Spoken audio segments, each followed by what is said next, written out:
Hi, I'm Igor Smirnov, International Grandmaster and Chess Coach. Welcome into this new lesson called Misguided Techniques.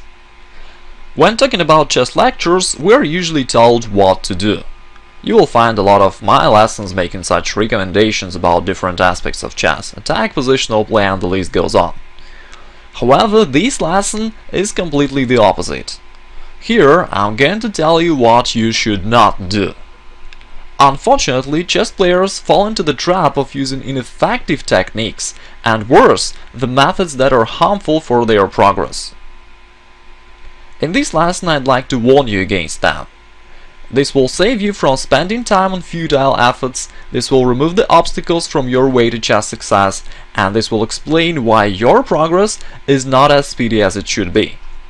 Indeed, knowing these useless and harmful habits and making sure you do not fall for them is important.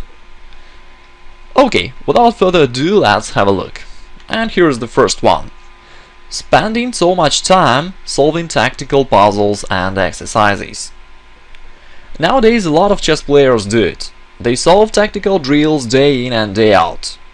Heck, you'll even find some books that recommend it as the easiest way to get to expert level.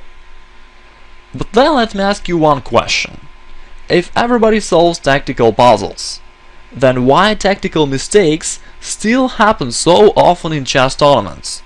Why do those players keep making tactical oversights constantly? Doesn't it show that something is wrong with their training methods? Actually, it's easy to explain why this happens. You see, if you do the same thing over and over again, you'll get the same result constantly. And the end result, your progress will be quite abysmal. It's like a caged squirrel running in a wheel. It's time-consuming, it's tiring, but the squirrel is not making any progress. True enough, solving tactical exercises makes some sense. However, this is of secondary priority and should not eat too much time. There are other training methods which are much more effective when it comes to honing tactical skills. I know what some of you are thinking. If you memorize a lot of typical tactical patterns, they should become natural for you and you will start using them automatically. Unfortunately, this is a delusion that was spread by many chess authors. It simply does not work in this way. Such a mechanical approach is rather suitable for a computer, not for a human. Instead, we should focus on developing our independent thinking skills.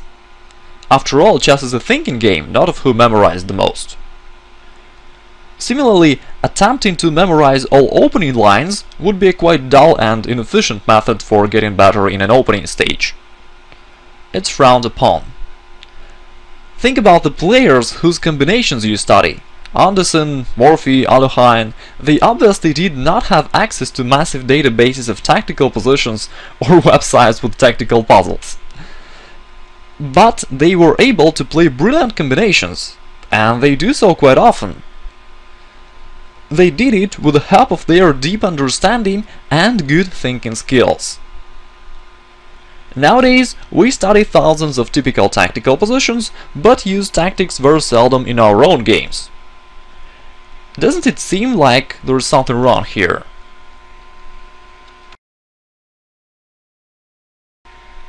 Next on the list, an analysis of Grandmaster's games. We have seen a lot of DVDs, video lessons on YouTube and other places on the net where a strong player analyzes games between chess heavyweights like Aronian, Kramnik and the rest of the gang. Now let me show you an interesting and very sudden clip.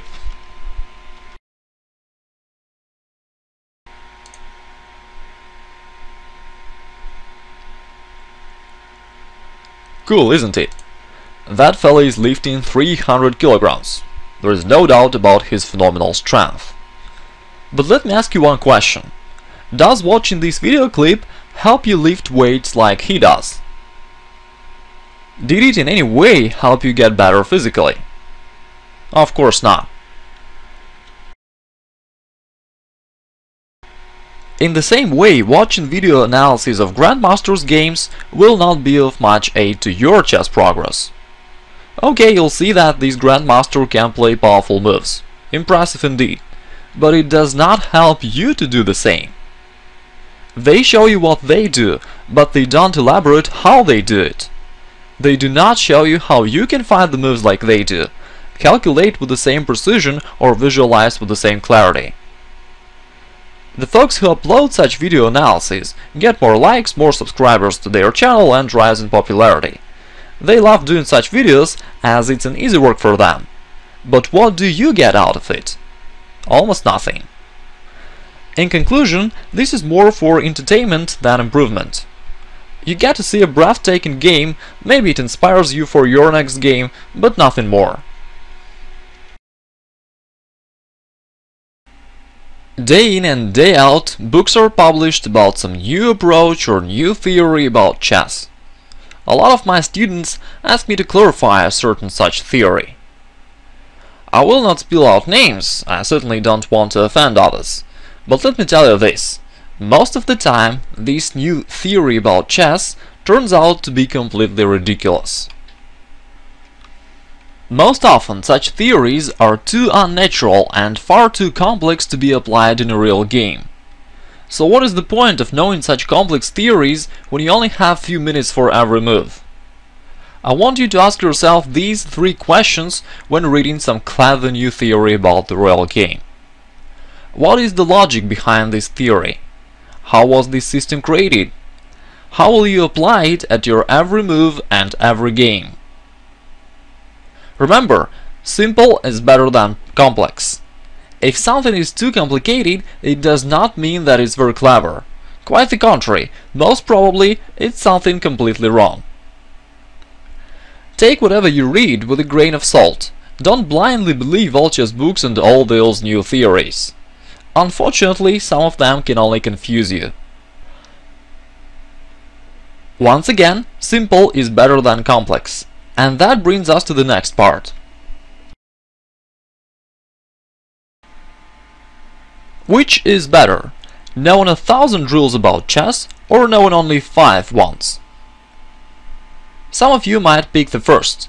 After all, knowing more sounds a lot more favorable. But this is not the case.